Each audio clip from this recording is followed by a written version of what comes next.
it going, friends? My name is Robert Langford from Vickery Elementary. I'm Will, and this is my dad. Hey, Will, what are we making today? Asian fruit spring roll. Asian fruit spring rolls. This recipe was created by the culinary students at the Cougar Cafe at the Colony High School. All right, Will, are we ready to make these spring rolls? No, we don't have an ingredient. No, we don't have these. Oh, you're right. We don't have any ingredients. All right, so let's try something. Are you ready? Put your hands together. All right, we're going to need your help, right? I need everybody to start rubbing your hands.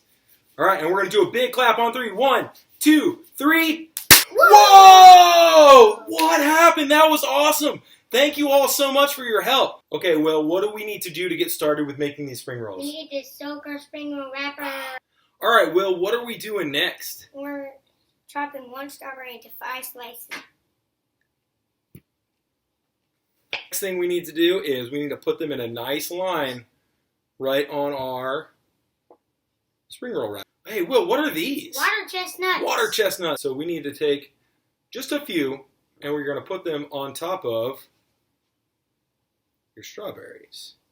All right, Will, what are we going to use next? Pineapples. Pineapples. We need to put on top of our pineapples. Applesauce. All right, now that you have all of your ingredients on your wrapper, it's time to fold your spring rolls. You fold these. And then you wrap it up like this. All right, well, what's the last step that we need to do? Eat it. We need to eat it, that's right. Are you ready? Yes. Okay. 3.